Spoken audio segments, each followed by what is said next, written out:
In Matthew 11, we are told, "Come to me, all you that are weary and are carrying heavy burdens, and I will give you rest." We come from east and west, north and south to sit together at God's table. We come to praise God who made all creation good. We are honest with ourselves and honest with God. We are honest about where we fail God in not caring for creation and one another. And we are reminded of God's grace.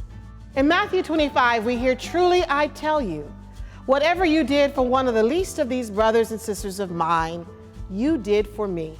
Jesus calls us to care for all those who are the least privileged in our world. People, animals, and all parts of the natural world are loved by God. We are siblings to one another through God's grace.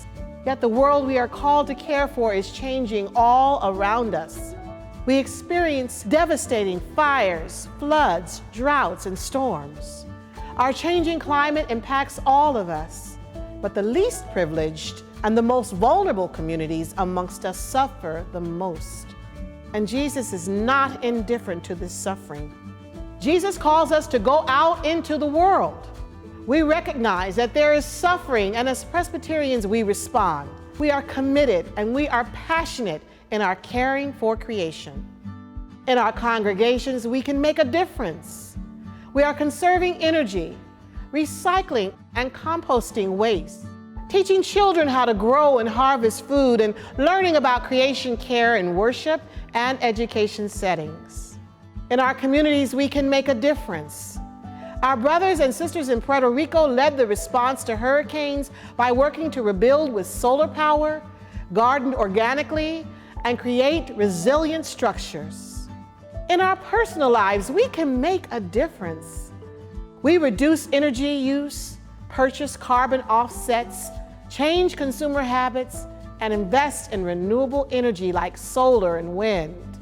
In the broader world, we can make a difference. We advocate for policies and systems that support renewable energy, clean air and water, and protect the land. God is alive and at work redeeming creation, and we can show our love in joining God in prophetic action. There's so much we can do.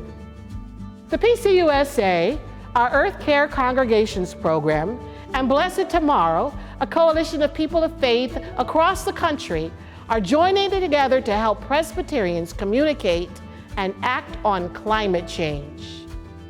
Visit pcusa.org/climate to discern how Jesus is calling you to care for creation and how you can respond to that call today.